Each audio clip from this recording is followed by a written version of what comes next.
Before we get into today's episode of Tactical and Practical, I have to tell you about a feature of IntelliGems that you guys are not using yet, but it allows you to test different content and offers and prices and anything else you can think of. You can test based on traffic source. So today we're going to talk about running linear TV campaigns that I absolutely think at times need different landing page format, messaging, offers, price. I've done the same thing with YouTube creators in the past. I've done the same with different PR type of placements. When people are coming from a different ad or a different entry point to the brand, you need to make sure that their experience is dialed in, because not everyone's coming from Meta, and you want to make sure you are squeezing the most out of every single traffic source that you have. So if you have not done this yet, you can do it with our sponsor, IntelliGems. Go to intelligems.io, let them know I sent you, sign up for an account, and start testing everything across your Shopify store to increase your conversion rate, cut your CAC, increase your revenue per visitor, and overall help grow the business. So thanks so much for listening. Enjoy this super tactical episode of Tactical and Practical with Dana Peters. Welcome back to Tactical and Practical, and we're going to get super tactical on this episode on a topic that not many people on D2C Twitter are talking about these days. And when my friend Dana over at Proof Wallet started talking about his success on linear TV, I hit him up immediately, and I was like, you got to come share the good news of TV, because not many brands are doing it. Not many brands and agencies and all of us, boring e-com marketing influencers, we're not talking about it. So I'm super excited for y'all to get a crash course in it today. I've got with me Marine Corps veteran, co-founder of Proof Wallets, a company that was only started a year and a half ago, and they've grown an insane amount. Dana Peters, what's going on, man? Thanks for having me, Nate. Yeah, we launched in August of 2024, this brand, and it's been a rocket ship ever since. Obviously, wasn't our first brand, so we had plenty of knowledge, marketing knowledge, and how to grow a brand prior to that. But it's the first brand that we haven't had our hands tied behind our back as far as where we can advertise and how we can advertise, and that's been a game changer for us. It's awesome, man. I would want to ask, kind of at the beginning of your TV journey, why'd you start? Because if I was, consulting for your brand at the time, I probably would have told you not to do it. I probably would have said hey, until you're doing 70 million a year, Meta and Google is all you need. I would have maybe warned you that it could have been a distraction.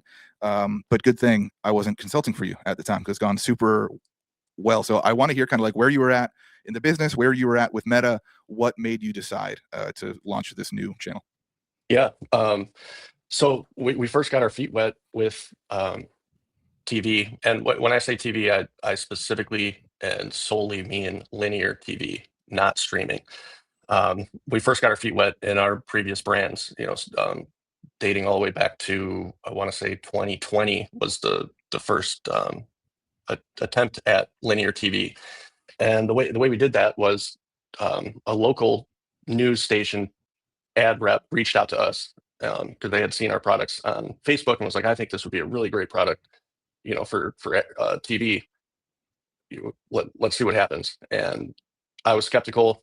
I said, here's $10,000 for a week and see what you can do with it. And it was obvious as hell that it was driving legitimate sales.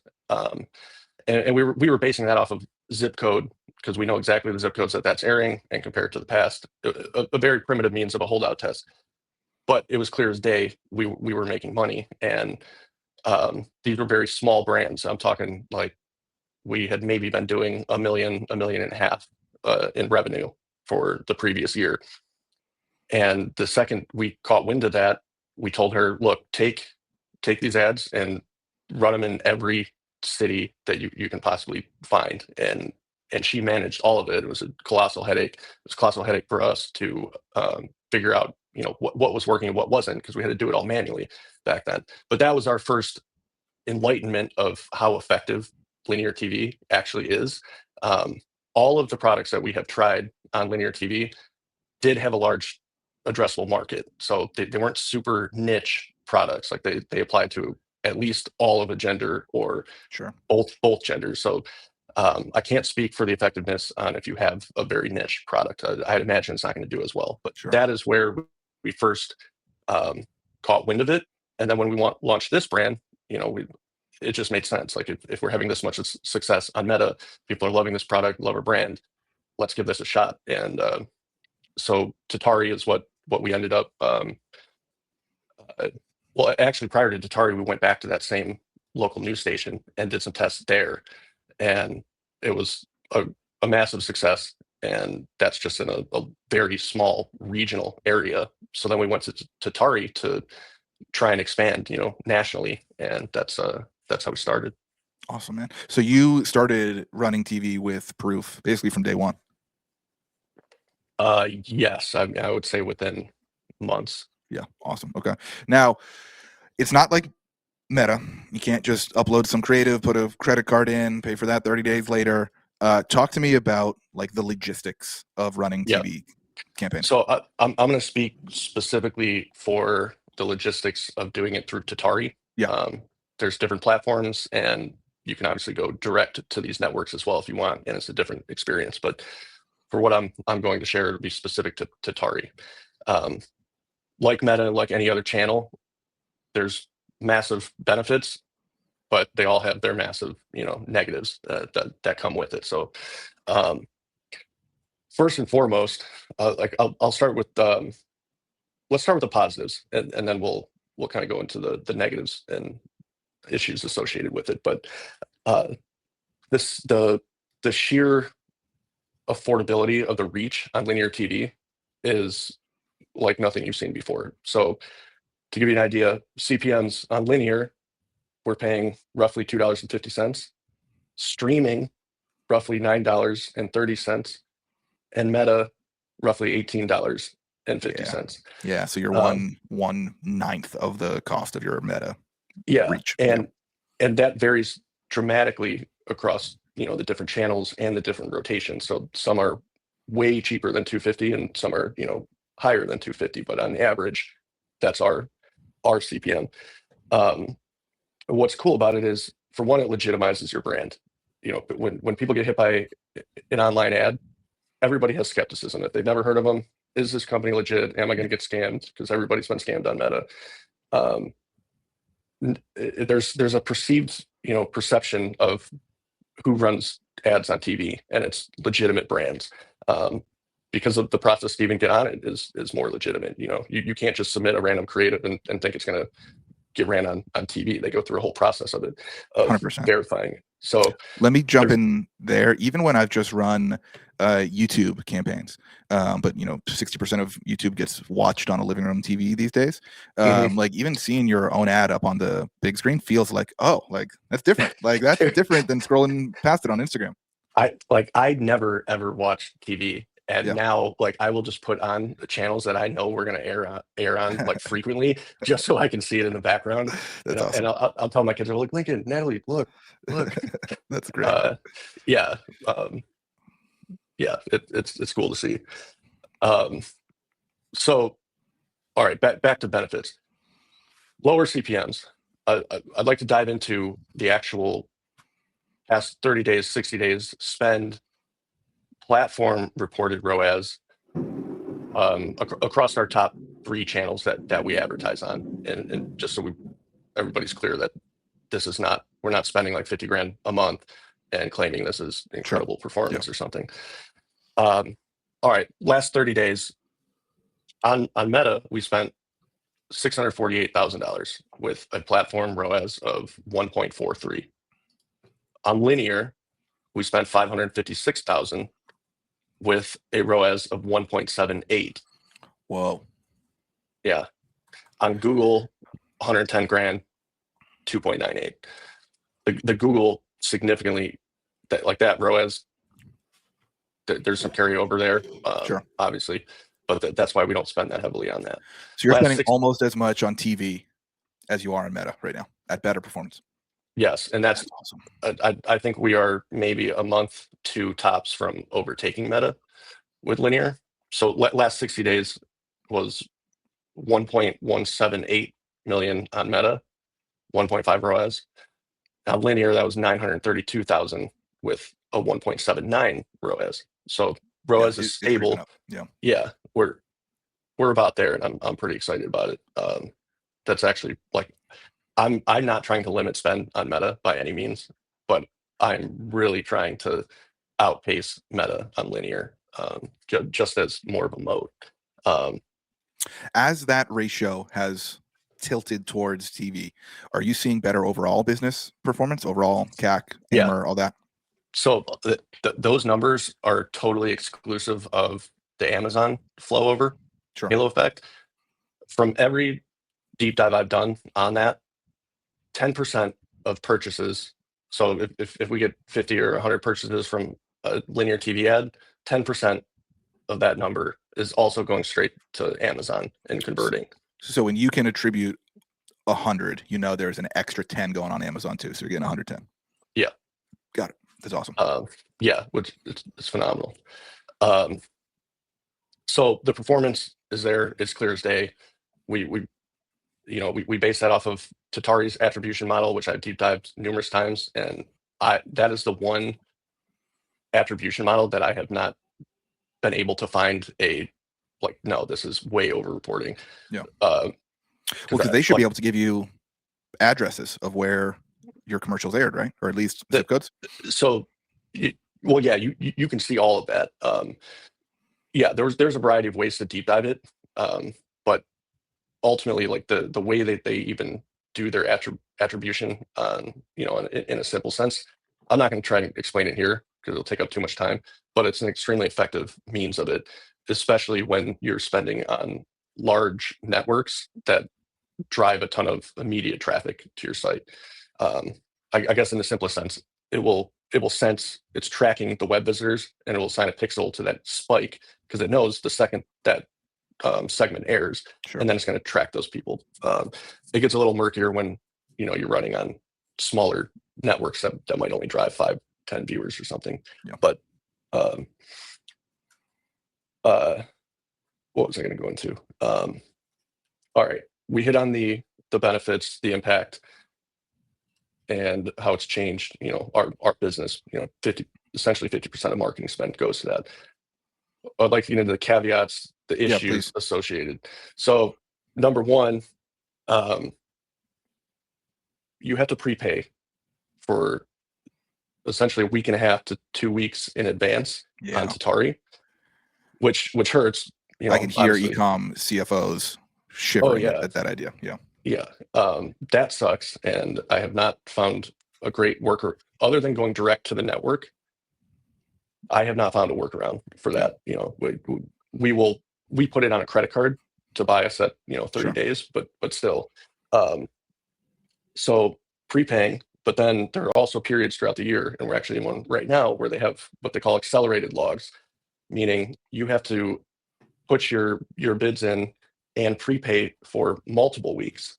So like a week or two ago, I had to prepay for 3 weeks of ad spend because of the accelerated logs, and that amounted to over $500,000 that we just had to fork over. Yeah.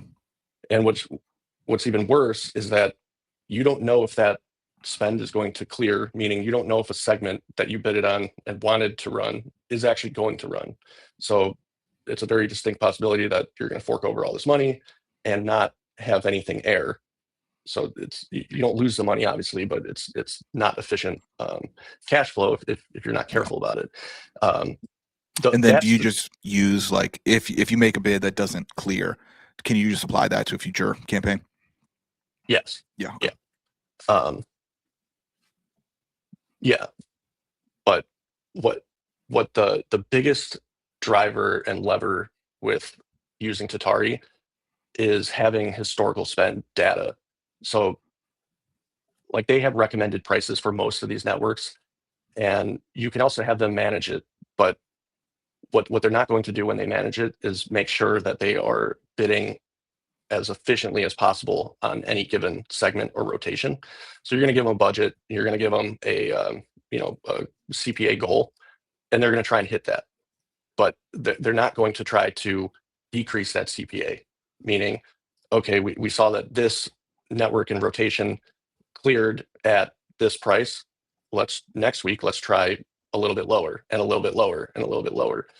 So ultimately, we took it over entirely, and I managed the entirety of the media buying on Tatari to make sure that we're efficient on every single segment and rotation.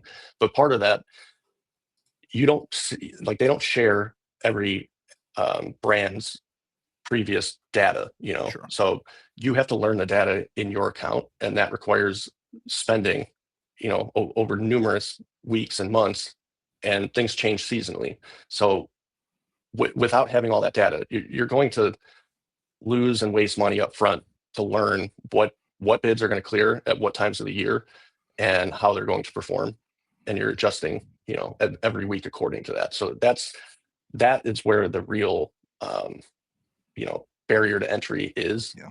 Is that What would you recommend for brands who want to get started on this? Should they have a pile of cash that they're willing to learn with? Is it a set amount of time? What's the best way to approach kind of like the intro to this before you get to a place where like, hey, it's matching meta spend at great per performance? I'm assuming the first 90 days are not going to be great. So is it more a budget thing, or more like you need time and testing data? You're definitely going to want to have a buffer of cash that you are willing to lose. I don't know that I would put a value on it. You can start very small. Sure. But the smaller your budget that you're willing to lose, the longer it's going to take for you to, get up to speed and actually, yeah. But lost my train of thought there. But when you are spending on Tatari and you come out with your first creative, we got lucky with hitting it with a home run creative right out of the gate.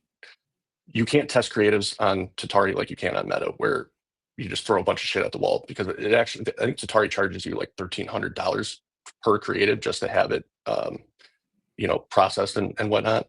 Sure. The first creative we ever launched is the one that we've spent 89% of our entire budget on to date. And we have launched numerous, I want to say 7 in total creatives. That's all we've ever ran on linear. Nothing has beat the first one. A handful have come close, but a half of them were total flops. So had the total flops been like our first or second attempt, I don't know, we might have thrown in the towel. So it would have hurt the wallet a little bit. Yeah. I will say what we did do was focus on what worked on Meta and attempt that on linear. And that has seemed to be very successful. We still have, like I said, we still haven't topped the first creative, but don't come up with a creative just for TV. Base it off of what has worked for you on Meta, and you'll have much higher odds. Makes sense. Are you guys producing the creative internally, or did you use any kind of external partners? All internally, and the majority. I mean, we've never had a professional video shoot done. I don't know that we will. It's just not necessary. It also stands out on TV. Like when you see a UGC authentic style ad, it stands out and it works. That's so interesting that like you're borrowing the credibility of appearing on TV, but then leaning into like lo-fi production as like a pattern interrupt, something to stand out from the last commercial that they saw. You're kind of getting like the best of both worlds there. Cause like my pushback on UGC on Meta is like, I think cheap creative works well for cheap products. And I think when you're getting an AOV north of $100, or like what I had at OG of almost $400, like there's got to be a certain bar for kind of creative quality to match product value. But I love that you're able to do both here. You're able to show that relatable kind of, it's not a scroll stop because it's on TV, but like that pattern breaking relatable UGC angle, but people aren't going to think it's poor quality or scammy or hacky because it's showing up on their TV. That's great. Right. Yeah.